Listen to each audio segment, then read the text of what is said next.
Okay, this is Christine Jacobs. I'm the Executive Director of Represent PA, and I'm really happy to invite you to be here today and that you've been able to join us. We decided to do something a little different today with our program, and not just because of this Xfinity outage that's affecting most of Philadelphia, I think, but also because, you know, we want to introduce you to other people. We at Represent talk a lot about the fact that we know what our lane is. Our lane is trying to flip the Pennsylvania House and the Pennsylvania Senate with strong progressive women candidates. And we want to work towards a woman majority or, you know, many more women in our legislature, and we want all Democrats.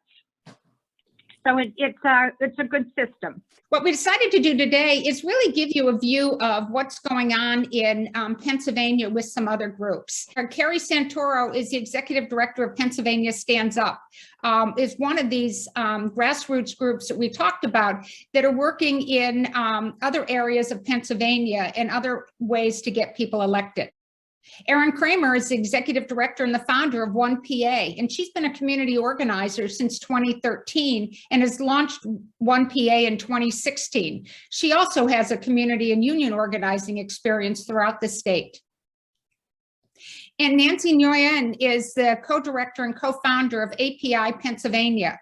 And she has also worked with Viet Lead. She's a board member of the Philadelphia Area Cooperative Alliance.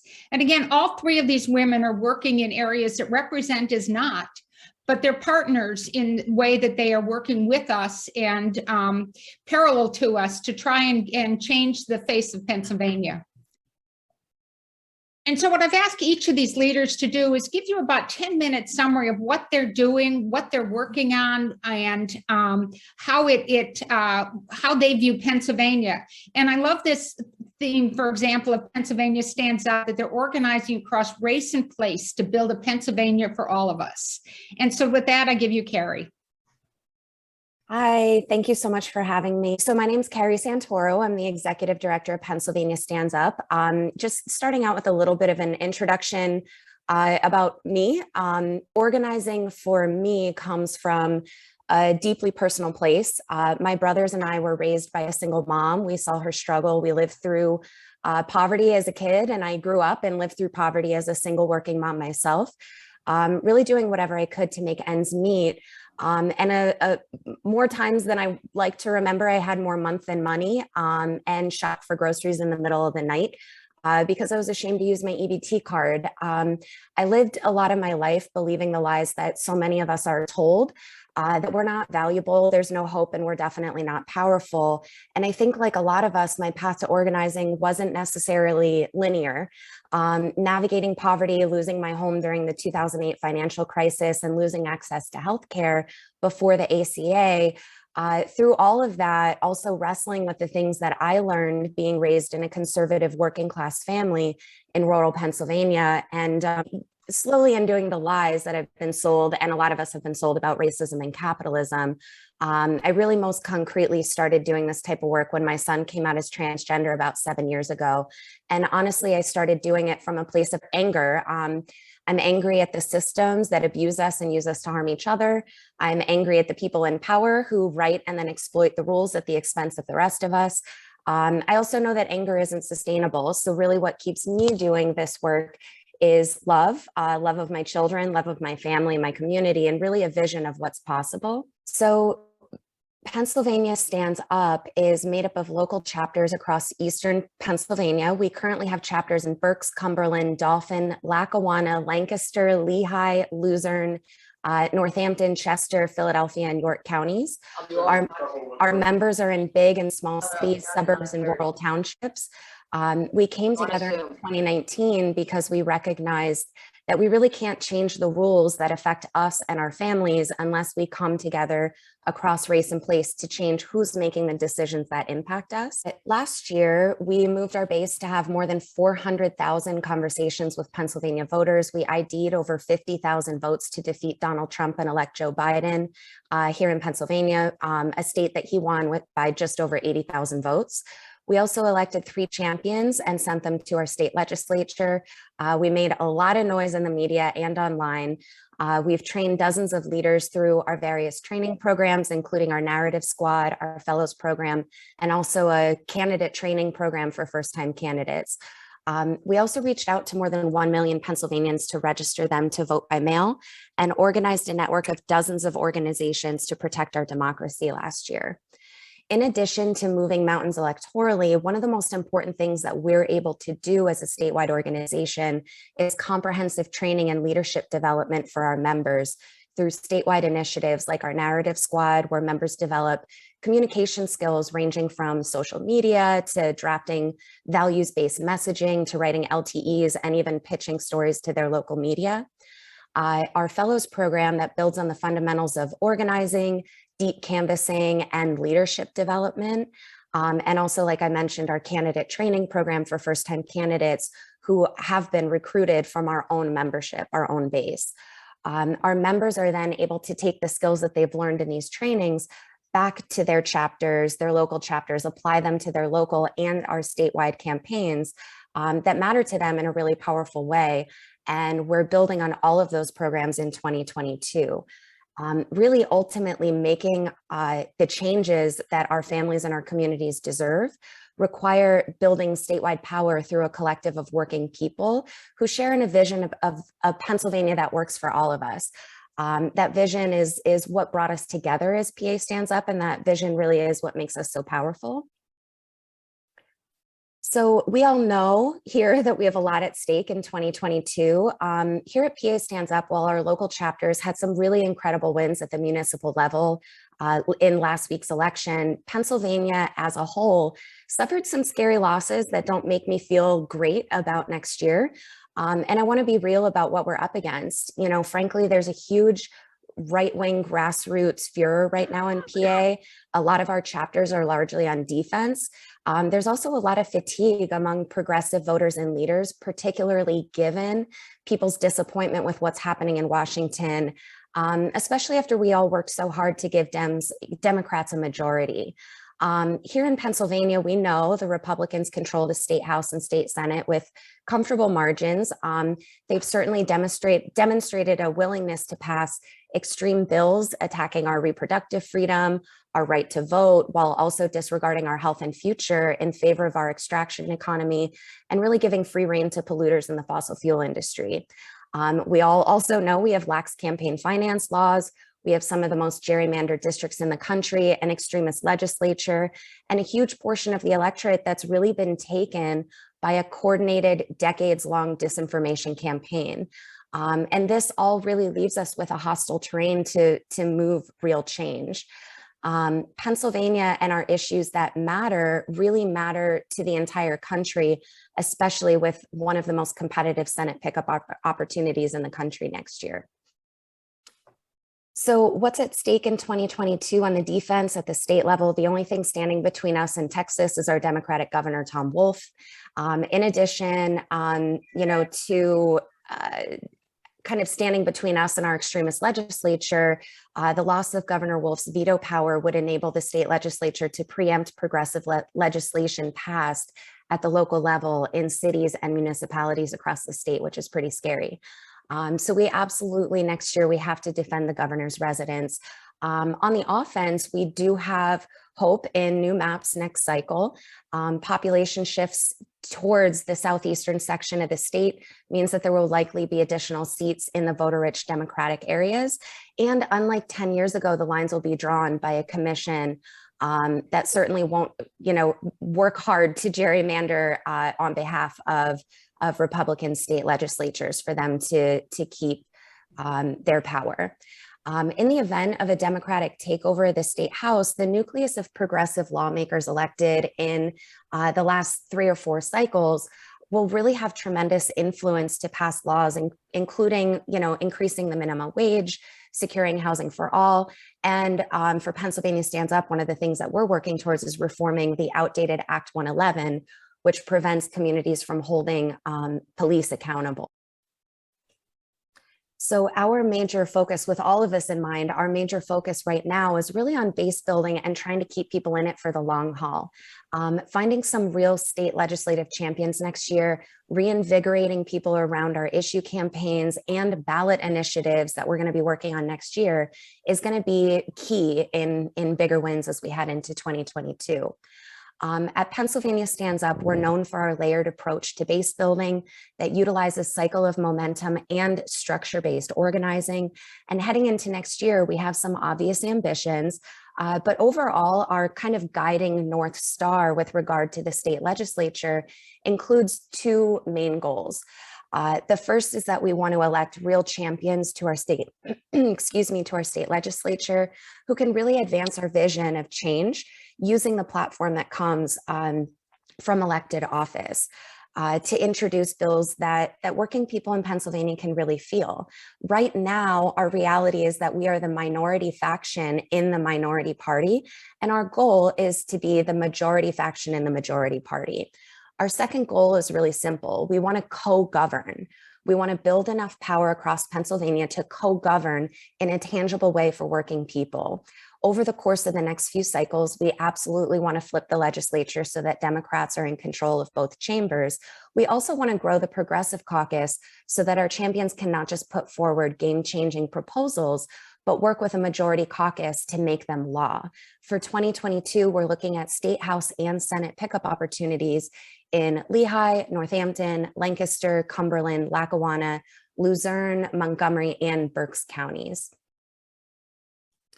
So our approach to next year is really simple. We're knocking doors, we're having deep canvassing conversations with our neighbors, and we're working on building relationships in all of our chapters throughout our communities. We knock doors to educate our new contacts on the issues that affect our families and communities.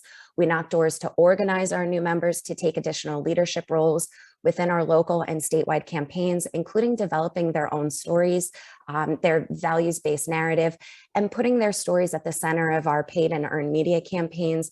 We also knock doors to mobilize our new leaders to run their own canvasses, to host their own phone banks, and to host barnstorms across the state to broaden our reach and engage our communities in campaigns that matter to all of us. So really, we know that there's no shortcut to long-term change. It's going to take good old-fashioned organizing that's rooted in one-on-one conversations and relationship building across race and place to ultimately build a Pennsylvania that works for all of us. Thank you so much, Carrie. Thank you. So, I hope that some of the themes that Carrie talked about are familiar to all of you. As I mentioned, we are a PAC that raises money and gives it to candidates. But we had two of our past candidates on recently, Deb Siamaka and Lisa Geiger-Schulman, who are both doing this deep canvassing. And they're doing it in parallel to groups like Pennsylvania Stands Up, so that we're hitting voters early, in 2021 and early in 2022 to get ready for these things.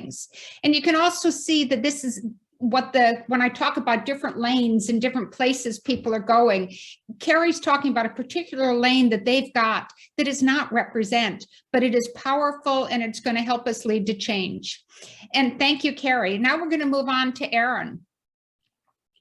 Hi, everyone. I'm Erin Kramer. I use she, her pronouns, and I'm the executive director of One Pennsylvania. First, I just want to thank Carrie, and I want to recognize Carrie stepping up into a new ED position. It is a very difficult role to be an executive director, to do this work, which does not stop. And I just want to appreciate Carrie for stepping up into that space. And I also want to recognize that Pennsylvania has a very rich organizational landscape that is led by some of the most talented and dedicated, brilliant organizers that I've met in my 20 years of organizing. And we have all figured out our lanes. And that fundamentally, if you look at the difference between what happened in 2016 and what's been happening since 2016, is really a result of that. Talented organizers stepping up and saying, we're going to make new things happen. And here's what my lane is, and I'm going to fill it. So now let me talk a little bit about One Pennsylvania. One Pennsylvania is an organization like Carrie's that talks to regular folks who don't have a path to power, but need one. We are a multiracial, intergenerational, multi-issue membership organization. What that means is we do it all, but we do it all starting and ending the day with our members, right? Our members who live in neglected communities, politically neglected communities, overlooked, underinvested, and under-resourced. Our campaigns really fall into three buckets: economic, environmental, and education justice. Those are intentionally large and vague because our members may show up in those issue areas needing to win lots of different things. We do a lot of knocking, a lot of talking, a lot of what, I don't want to repeat what Carrie talked about because organizing is organizing and it's important everywhere. I think the thing that makes 1PA important and different is that this is a little bit high-minded here, so please excuse me, Carrie and AAPIPA, but we do like to say we knock more doors, impact more policy change, and make history with transformative elected officials more than any other grassroots-driven group in Pennsylvania. I think, Erin, there's nothing wrong with saying that, because I want to make sure the three groups that we have represented here are in competition with each other to be the best. That's right. I would say there's probably and just like we're in competition with everybody else to be the best pack and to elect the best women. And I think it's all okay for us to be working at our best. And if it comes across as a little competitive, oh well. And I think that this is actually the difference between women-led groups. There are lots of women-led groups, and we do try to make space for each other. And then we do our numbers, and we're very impressed. And we're very impressive. And I would also say that a lot of this is a group effort, right? So we heard about Rick Krajewski and Nick Thiel-Saval. Like our members, did an endorsement process with them too. And there's a lot of like cross-pollination and lifting together, right? So what we recognized in 2018 going into 2019 was that we can't be everything to everyone all across the Commonwealth. We needed to pick our lane and we needed to stay in it, because when we're able to do that, we actually fundamentally change behavior and we change the economic conversation. So we took and we looked in 2018, 2019, what actually was the impact of our work? And then let's stay in that lane. So that lane is 300,000 Pennsylvanians in Allegheny, Philadelphia, and Delaware County. We talk to those folks 4 to 6 times a year.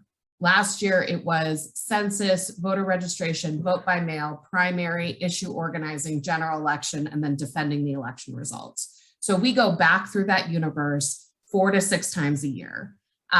We have thousands of conversations. We layer our communication, and Carrie does this too, AAPIPA does this too, Nancy does this too, layering those communications, text, digital, a piece of mail, a phone call, the mail is coming, a phone call, did you get the mail? And in this way, we actually treat every one of our 300,000 Pennsylvanians that we take responsibility for, we treat them like full participatory citizens of the Commonwealth, right? And in fact, we change what's possible. We change what's possible by letting folks know, here's where you can get involved in your school board race. Here's where you can actually make a difference in the Pennsylvania state budget. Here is how you speak to your state senator or your state rep. That we need to understand how government works, and when it doesn't, what is the thing standing in the way? Carrie talked a lot about contribution limits, and there's a lot of like very opaque bureaucracy that members have to sort of elbow their way through. And so organizers clear a path to power and put members on it.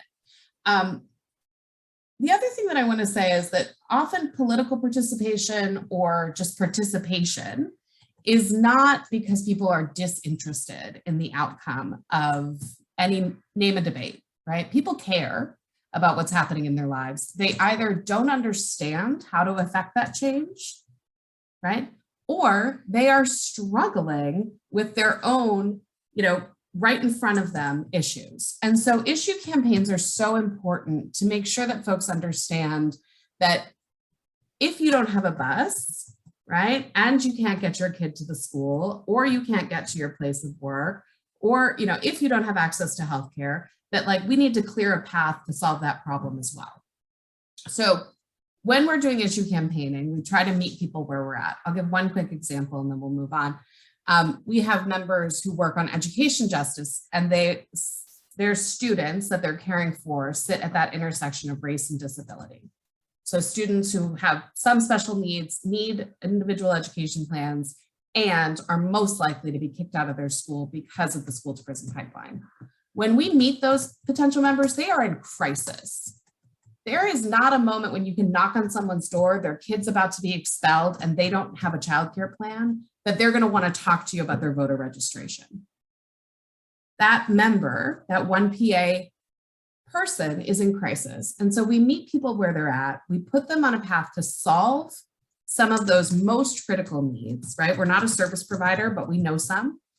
And then we come back and we have a conversation about how that thing that you just went through is not your fault. That crisis is not of your making. Because what happens in this country, and I want to go back to something Carrie said about shopping at night so that you could use your EBT card and you wouldn't hold up the line, right? The shame associated with poverty in this country stops people from making change, right? Because there are too many moms, too many dads, too many kids out there who think that it's their fault, that they shouldn't have had that third kid, that they shouldn't have married that guy, that they should have married that guy, that they shouldn't have bought that house, or they should have, shoulda, it's your fault. When in truth, there is a system that is designed to keep people out of power. And the only way to overcome that is to create organizations full of regular folks who take power back. That's what Carrie's doing. That's what Nancy's doing. That's what 1PA is doing.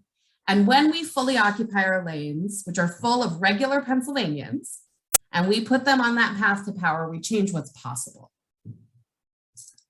So yeah, so what's next? So let me just talk quickly about 2020. Carrie had really great numbers up, and I don't have our numbers to hand, but I can tell one more story about how our members change what's possible. People may have just seen that in Pittsburgh, we've elected our first Black mayor.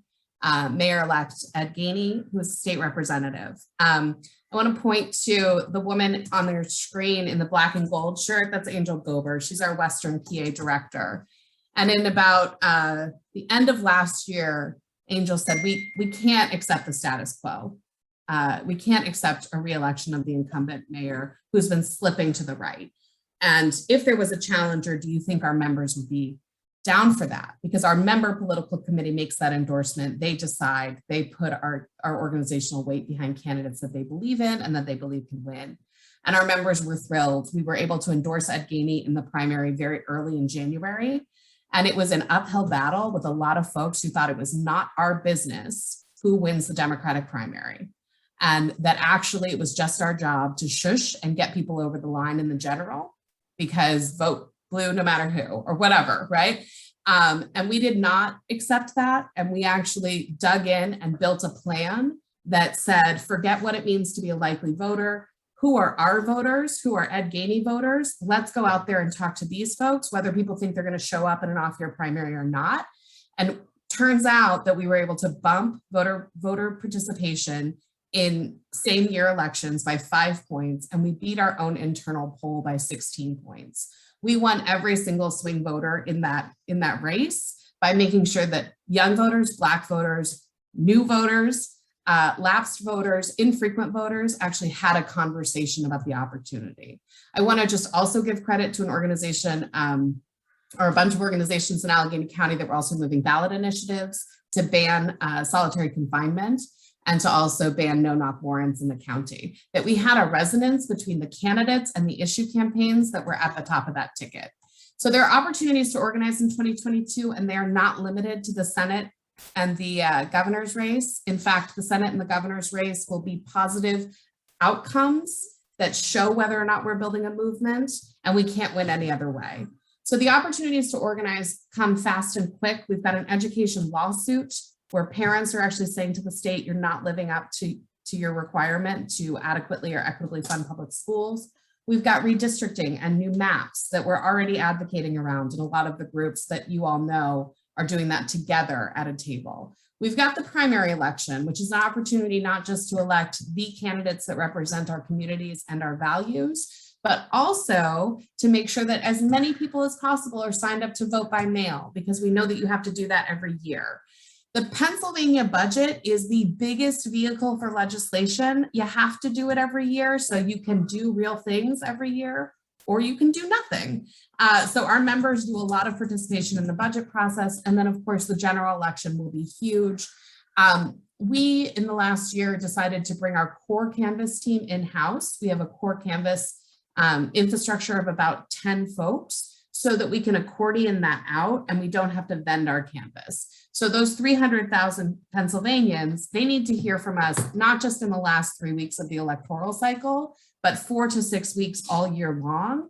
And in that way, 300,000 Pennsylvanians, 30,000 active and engaged 1PA members, thousands of leaders, and we're acting more like a labor union, right? And I come out of the labor union, which is where the model comes from, that we're acting in a way that mobilizes larger groups of folks than we can ever imagine. So we're really excited to be with you all. We're excited to fully fill our lane, and we're excited that you are too. Wow.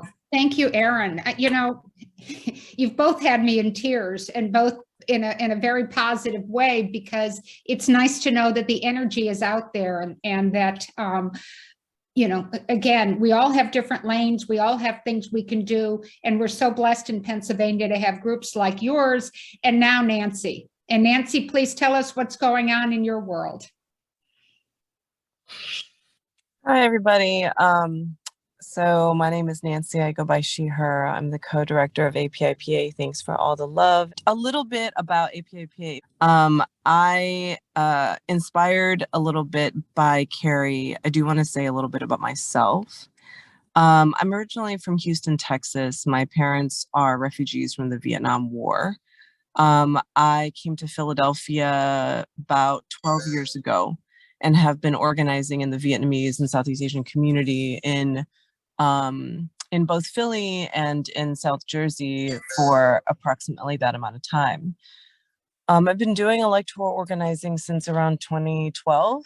And I think just to tell a story, I started electoral organizing because I had a conversation with a comrade, and you know, he really challenged me with the question of like, what is the one political act that more people take than any political act, right? And this is somebody who's been, so for me, I'm somebody who had been trying to organize in the Vietnamese community, a community that's very traumatized by politics, very traumatized by you know, government and the idea of getting involved in political discourse anymore because of our very recent history, right? Like all of, I feel the sort of political drama that we're seeing here today around like white fascism, around like, you know, like socialist policies and all of that. I mean, you know, for the folks that we work with in the Vietnamese community, people had dealt with and continue to deal with like real lifelong trauma, family loss, et cetera, right? And so when, you know, the answer to the question was like more people vote than any other political action. It's not like getting on the street. It's not calling your senator. If English is not your first language, you are definitely not calling an elected official, right? And so to me at the time, getting someone to register to vote, getting someone to consider voting was really trying to open a door to a broader conversation about how to be politically active in a new context in the United States. So coming out of organizing long-term in the Vietnamese community and like learning from so many people, including the folks on this call, you know, I think we realized that the Asian American community in Pennsylvania, the Asian American community broadly in Philadelphia, and so many districts across the state were making up an important margin, like vote margin, and that both parties and very few organizations were actually tapping into the potential of this vote margin. The Asian American community is also incredibly diverse in Pennsylvania. I'm speaking directly from like a Vietnamese context. There are upwards of like 30 languages spoken in India alone. Okay, I don't know how many languages are in India, but I'm just saying, like in India, you're talking about like folks coming from different regions speaking different languages, right? And when you're dealing with a community, or I don't want to say dealing with, when you're organizing and trying to engage a community that is so diverse, that is coming from so many different contexts, right? From like coming to the United States because of immigration, because of being refugees, because of like put so many different types of push and pull factors. We're really, when we say we're trying to meet our folks where they're at, you know, to kind of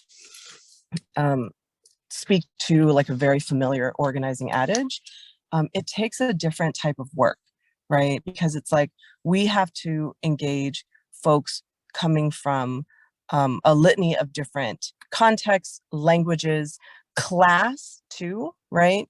And I think that that is a big part of the mission of APIPA. Like One PA, we are a base building, like PA Stands Up, we are a chapter building organization that is trying to figure out how to build power, not just in like high concentrate sort of Asian American cities like for instance, Pittsburgh and Philadelphia, but across the state. There are other statistics here, but I'm going to move on. So I am very proud about this.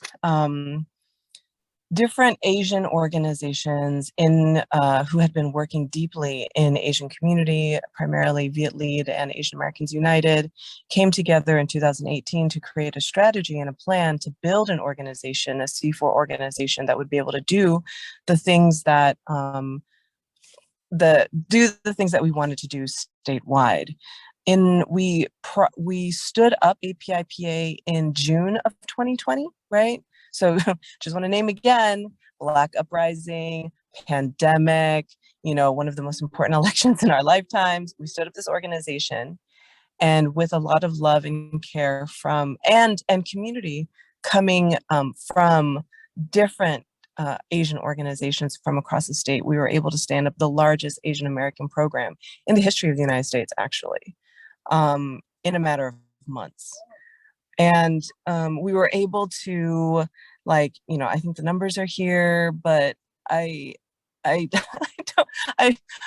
feel, honestly, y'all, I feel like I'm still recovering from 2020. I think that, you know, had you said, I'm going to be a mother of 2 toddlers and, you know, the director of 2 organizations during all of this, I would have, yeah, definitely way too much. But I think that what this speaks to is not just the power of APIPA, but what, you know, Erin said too, is that there is a rich and deep ecosystem of Asian American organizations that have existed and have built relationships across Asian communities around the state for over 2 decades. And it was this sort of ecosystem of organizations that APIPA was able to sort of launch forward in this very, very critical moment. And so I think, you know, when we're talking about impact, I think it is really important to share the impact of particularly Asian American voters in Pennsylvania in 2020, right? We're able to double our vote share. We were able to double our Democratic vote share, making up fully half of Biden's margin of victory. And these are new Asian voters. Asian voters adopted vote by mail more than any community across Pennsylvania. This despite, and I'll say this despite the fact that like vote by mail was not offered in enough languages, and had the second highest VBM turnout rate return rate in Pennsylvania. I also like just mentioning that Asian voter turnout surged across Pennsylvania and has been like on the rise. And it is not, like I said before, it's not just Philadelphia and Pittsburgh, and specifically the collar counties. So Montgomery, Berks, Chester, Delaware counties was where Asian voters turned out higher actually than in Philadelphia and in Pittsburgh, due to our layered full and like our layered in language, different persuasion, full ballot persuasion and GOTV work. I think that we were able to run program fully in 7 different languages. And so that is like from across all of our platforms, on the phones, on text in 7 different languages. And, you know, APIPA is committed to continue to do that. Like meeting people where they're at is also engaging them in being full citizens in the language of their choice, right? It is not like you have to wait until you learn English to become full citizens, which is what this country wants you to believe. And so I think our work in 2021, ultimately our work falls into three buckets. So our electoral work, which is a lot of what I've already discussed. Policy work, we are engaging in again, bringing up, it is not just AAPIPA, it is AAPIPA and a rich ecosystem of Asian organizations are engaging in a statewide issue-based Asian American survey that is right now in 15 different languages. We are collecting over 1,000 survey responses about 8 different issue areas to build the state's first ever API legislative agenda, which we are going to go through a very intense, multi-language, multi-month process of formulating into an aligned agenda in early 2022. And then like the other 2 organizations here, and I'm hoping folks are seeing a mantra, right? It's leadership development from the base up, right? And so we're doing that through we have a state committee that is already working. One of the first issues that we really launched into at the beginning of 2021 was Justice for Christian Hall, which was a young 19-year-old Chinese American man young person, he was 19, who was murdered by state troopers when he was having a mental health crisis. So our state committee has been working over the last year to create a policy agenda with the family, with Christian's parents, Faye and Gareth, who are now both AAPIPA members. I'm proud to say that, but obviously, I'm so grateful for them for trusting to work with us and to continue to work with us in the state committee to try to build out a policy platform that honors not only Christian's life, but this sort of similar to what Carrie was talking about, a policy platform around what happened to him to ensure that what happens to him doesn't continue to happen, even though, as y'all know, it continues to happen all the time across the country. I maybe just echoing what other folks said, our work in 2020 has so many important political opportunities. I think as the youngest organization in the room today, we have a lot to learn from PA Stands Up. We have a lot to learn from 1PA. And in terms of owning our lane, we are the ones going into our communities, the districts with important and pivotal vote margins to meet our folks where they're at in the languages that they need to turn them out to vote in 22, which is like others have said, is going to be a pivotal election. And to build that in a way that we can continue to do that again in 23 and in 24 and in 25, right? Trust y'all, this is a long-term fight. So I'm going to stop there. I think I did my 10 minutes. Thank you so much. Again, by the way, Nancy, I believe that the only Asian American in the legislature is Patty Kim. Is that correct? At least she's the only woman. Yeah. Women, yes, but there's so many folks who are up and coming, we were just in the 21 elections. We helped elect several Asian American folks to their school board. I think that's great. But we do, well, yeah, you're right, Nikhil Saval. But you got to remember, I know the women, and I know that Patty Kim is a member. She's joined the Legislative Black Caucus because it was the non-white organization in the legislature, and we're all big fans of Patty Kim's. So we look forward to her reaching higher levels. Let's move on. I was going to do a Q&A, but does anybody have an immediate question? I haven't seen any in the chat. If not, what we're going to do after this call is we're going to send out the emails for all 3 of our guests on to everybody who attended for two reasons. One is so you have questions, you want to talk to them about what you can do and how you can help. Also, so you can understand where you can contribute, because so much of what the work they need to do requires money. And we like you to send your money to represent, but we also recognize that there's these other groups who are doing work that is so necessary in Pennsylvania. So thank you to our speakers. Let's move on. And let's just finish up here. You know, we just had a 2021 election. PA has, and a lot of things were hinted at and talked about by our speakers today. A couple of things you should know about the legislature. First, PA has the largest full-time legislature in the entire country.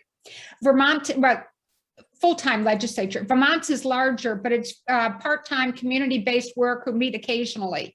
And we invest more money in our legislature than any other state. Our legislative pay is the second highest in the US at about $90,000 a year. And only California pays more. So when you look at the amount of money that Pennsylvania invests in its legislature, it's huge for a group of people who are not doing things that respond to the needs of Pennsylvanians.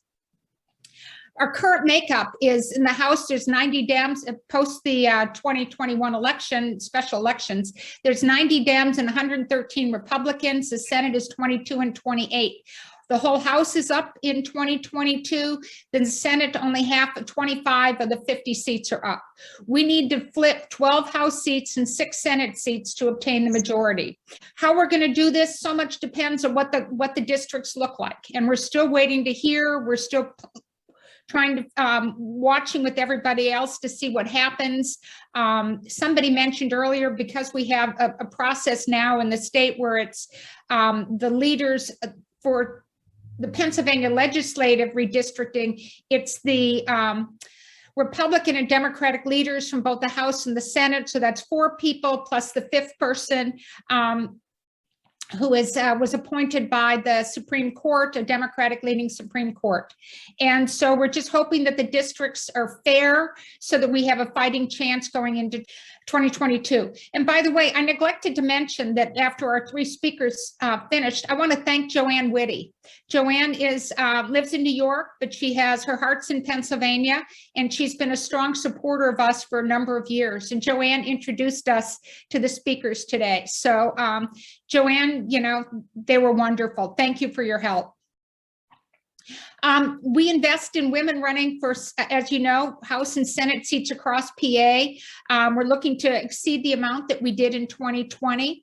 But because of delays that are finalizing the new districts, candidates are going to have less campaign time. We talked to a lot of people who are looking at races, but they want to see what the district is going to look like first. We're hoping to make some early incumbent investments in some of the women that we supported previously later this fall. And reminder that anybody who gives us more than $1,200 a year can help us make some of those decisions. So we'll be talking to you about how do you feel about us, how much money should we invest in incumbents? Should we lean towards, we have several senators, for example, who we endorsed 4 years ago when they first ran. It's Katie Muth and it's Maria Collette and Lindsey Williams and wonderful women like this who are real leaders in the PA Senate. How do we, how do we help to make their re-elections easier? So these are some of the discussions we're going to be having. Check us out. We're going to be sending on to you, I mentioned the emails of all 3 of our speakers from today because their lanes in this whole process are really important. But we ask you to volunteer with them, volunteer with us, help us raise money, invite your friends to future events. One special thing we're doing December 1st at 6:30, we're going to, for all of our endorsement level speakers and above, we're going to have a Zoom event where some of the leaders from the HDCC and the SDCC, including Joanna McClinton, for example, and Vincent Hughes are going to talk about what's going on. And we're inviting our endorsement level people so they can get really excited that we can make change in 2022. It's going to be expensive. It's going to be a lot of work. plan your vacations around how you're going to help some of the groups that were on today. Or if you're getting together with any friends, be sure and mention that how important it is to get involved. Your money and your time have to go towards saving democracy in 2022. That's it. We also have another briefing scheduled on Thursday, December 9th. We'll do another breakfast event at 8:30, and that will be coming out soon to you.